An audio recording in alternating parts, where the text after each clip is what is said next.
ma stratégie sur Atom, le token ou le coin de la blockchain Cosmos et de tout l'écosystème Cosmos. Alors, je suis un peu bullish, on va dire, sur le fait que l'IBC V2, donc l'update du protocole de transfert, peut interconnecter différentes blockchains, etc. Je trouve ça assez intéressant, donc ça peut me rendre un petit peu bullish. En même temps, on voit aussi qu'il y a une pause qui a été faite au niveau macro sur les tarifs douaniers pour la plupart des pays, etc. Enfin, vous avez dû suivre l'actualité, donc ça aide déjà la crypto. Ceci dit, en fait, moi, je fais avant tout du trading, pour être honnête avec vous. Je m'attache pas trop émotionnellement aux cryptos que j'ai dans mon portefeuille. Et pour tout dire, en fait, j'ai pris du Atom il y a assez longtemps, vers 2020, il était en dessous de 2 dollars, il est bien monté entre-temps, donc j'en ai vendu une grande partie. Et j'en garde une partie en staking, parce que c'est un des tokens où les staking rewards sont les plus intéressants. Mais évidemment, comme ils distribuent des rewards via le staking, même s'ils l'ont réduit il y a quelques temps, quelques mois je crois, bah évidemment ça fait une forte inflation sur le token qui n'est pas forcément compensée par l'utilisation du token, pour être clair. Donc c'est pas très bon pour le prix du token et on le voit sur le long terme. En réalité, Atom se porte pas super bien en réalité. Donc là, je suis plus dans une logique court terme. J'en ai encore en staking dans mon portefeuille. Je vais le garder en staking parce que ça me produit des intérêts.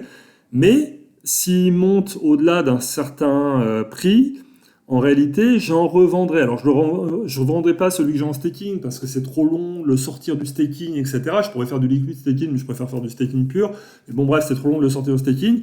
Alors, une façon, en fait, de le vendre, eh ben, en fait, c'est d'utiliser des échanges décentralisés de perpetuals qui permettent, en fait, de shorter, donc de vendre ce que vous avez, l'équivalent de ce que vous avez en staking, en réalité. Je m'explique. Quand vous faites du short, ça correspond à un emprunt d'un token et à la vente de ce token, en fait, d'accord.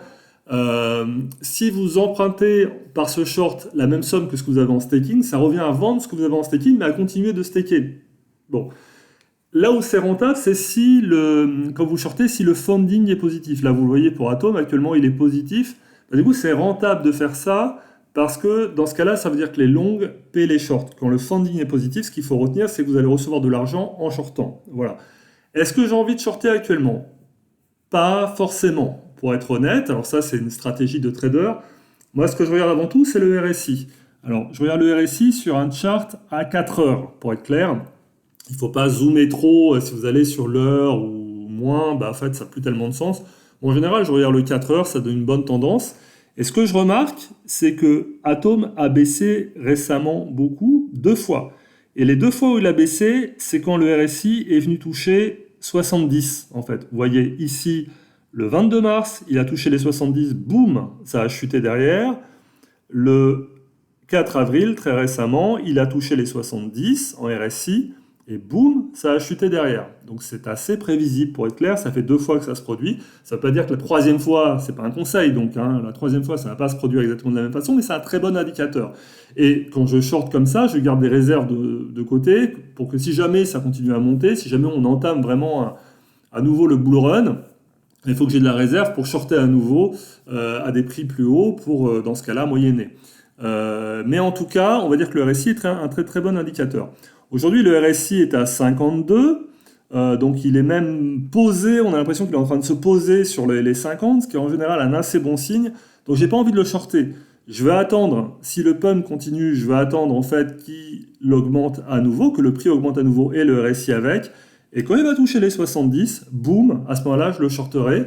Et je vais le shorter à la hauteur, encore une fois, de ce que j'ai en staking, ce qui revient en réalité à vendre ce que j'ai staké, tout en gardant les staking rewards.